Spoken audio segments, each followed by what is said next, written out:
नमस्ते, हरे कृष्ण. एक फेसबुकवर मी पोस्ट केली होती, अगदी हार्डली एक 3-4 ओळीची, आणि रिअलिस्टिक काय असू शकतं आणि आपण त्यानुसार स्वतःशी कसं बोललं पाहिजे आणि स्वतःवर कसं प्रेम केलं पाहिजे. आणि इगो, गर्व कशाचाच, म्हणजे सौंदर्य असेल, बुद्धिमत्ता असेल, प्रसिद्धी असेल, पैसा असेल, हे सगळं क्षणिक आहे. याची आपल्याला प्रत्येकाला जाण असायलाच हवी. आपण जेव्हा स्वतःला मेंटेन करत असतो, आपण स्वतःवर प्रेम करत असतो, त्यावेळेला आपण खरंच आपल्याशी, स्वतःशी संवाद साधतो का, जो साधला जात नाही बऱ्याचदा.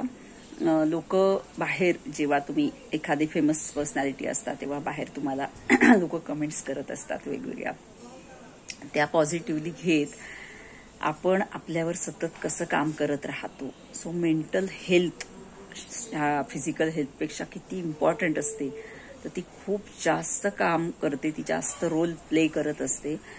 मी एक त्याच्यात मेन्शन केलं होतं ब्लाऊजबद्दल. जवळजवळ 10-15 वर्ष वापरत असलेला एखादा कपडा जेव्हा किंचितसा तुम्हाला टाईट होतो, तर तो कुठेतरी बोलायला लागलेला असतो. अर्थात जेव्हा ज्या वयात मी आहे 50-51 आणि मेनोपॉझल चेंजेस होतात, हॉर्मोनल चेंजेस होत असतात, त्यावेळेला तुम्हाला शारीरिक, मानसिक प्रचंड प्रमाणात बदलातून आपल्याला, आपल्या प्रत्येक स्त्रीला जावं लागतं. पुरुषांना सुद्धा मेनोपॉज असतो, त्याला एंड्रोपॉज म्हणतात. त्यांच्यात सुद्धा शारीरिक, मानसिक बदल होत असतात. अगदी लैंगिकतेपासून ते सगळे बदल हे स्त्रीमध्येही दिसतात. आणि जेव्हा कुठेतरी माझ्यासारखी सतत फिटनेस आणि याच्यावर बोलणारी किंवा तशी वागणारी स्त्री, कुठेतरी तुम्हाला एक कणभर असं जाणवायला लागतं की अरे 1 किलो असेल, फार नाही, 56चं 57 झालंय, पण ते 60 किलोपर्यंत जायला वेळ लागणार नाही जर आपण दुर्लक्ष केलं तर.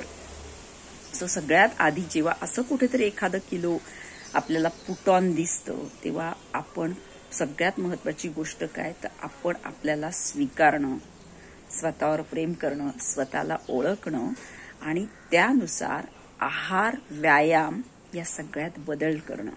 सो काल परवाच्या दिवशी 2 दिवस जेव्हा मी साड्या, ब्लाउजेस 1-2 मला असं थोडंसं जाणवलं जेव्हा, कारण मेन्सेस इरेग्युलर, त्याच्यामुळे मग कुठेतरी टेकडी बंद, त्याच्यामुळे थोडासा कुठेतरी व्यायामावर होणारा परिणाम आणि या सगळ्यांनी होणारा तुमचा व्यायाम, वजनावरचा परिणाम. अगदी क्षुल्लक गोष्ट असते दिसायला सुरुवातीला, पण त्याचं नंतर ते इतकं रौद्र रूप करू शकते किंवा होऊ शकतं, याची आपल्याला, आपण त्यासाठी खूप प्रमाणात काय म्हणतो, लक्ष ठेवून स्वतःवर असणं खूप गरजेचं आहे. सो इमिजिएटली आज मी काय केलं असेल, तर ठीक आहे, मला टेकडीवर जाणं आता शक्य नाहीये ना, मेन्सेस इरेग्युलर होत आहेत, सगळं काय काय काय बरंच होत असतं. सो मी पॉझिटिव्ह कितीही असले तरी निसर्ग आहे तो, आपली जी गोष्ट आहे ती, निसर्ग जे आहे तो त्याचं चक्र थांबवत नाही कधी. सो मग मी, माझ्या हातात काय आहे आता, तर आहारात बदल करणं. मी आजपासून लगेच माझ्या आहारात, मी न्यूट्रिशनिस्टचं सर्टिफिकेशन केलेलं असल्यामुळे मला माहिती आहे काय खायचं, किती खायचं, कधी खायचं. कालपासून मी डिनर ऑलमोस्ट स्किप केलं असं म्हटलं तरी चालेल. तसंही मी 5:30-6लाच डिनर करायची. सो एक सलग 8 ते 10 दिवस माझा डाएट प्लॅन जर मी बदलला आणि न्यूट्रिशनकडे लक्ष देऊन, असं नाही युगाचंच उपाशी राहायचं, युगाचंच काहीतरी करायचंय असं नाही, नाहीतर मग स्किन खराब होणं, केस खराब होणं, ही सगळ्या गोष्टी दिसायला लागतात. सो त्या सगळ्या गोष्टीकडे लक्ष ठेवून आपल्या डाएटमध्ये बदल करणं आणि तो बदल झाल्यानंतर स्वतःला चॅलेंज करणं की 1 किलो वाढलेलं वजन सुद्धा मी 8 ते 10 दिवसात, 15 दिवसात मॅक्सिमम कमी करणार. आणि ते पहिलं ब्लाऊज किंवा जो काही थोडंसं मे बी जीन्स टाईट असेल कमरेत किंवा व्हॉट एव्हर, ते आलंच पाहिजे. आपण प्रयत्न करायचा. त्याच्यातूनही नैसर्गिकदृष्ट्या जर काही बदल थोडेफार इकडे तिकडे झाले तर ते स्वीकारून पुढे जायचं. कारण कुठलाही बदल हा परमनंट नसतो, तो काही काळापुरता असतो.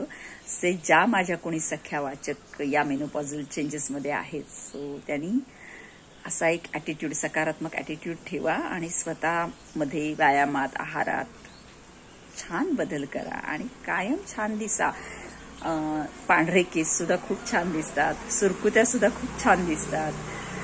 आपल्या शरीरात झालेले बदल सुद्धा नक्कीच वयानुसार सुद्धा सौंदर्य खूप सुंदर सुंदर सुंदर. आपला पाहण्याचा दृष्टिकोन आपल्याला बदलता आला पाहिजे.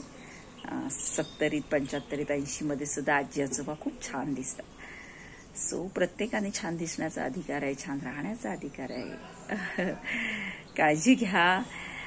आणि नवरात्रीत ग्रे साडी माझी राहिली होती खरं वेअर करायची, काही कारणाने मला जमलं नव्हतं, सो मी आज नेसलेली आहे. बाय. हरे कृष्ण.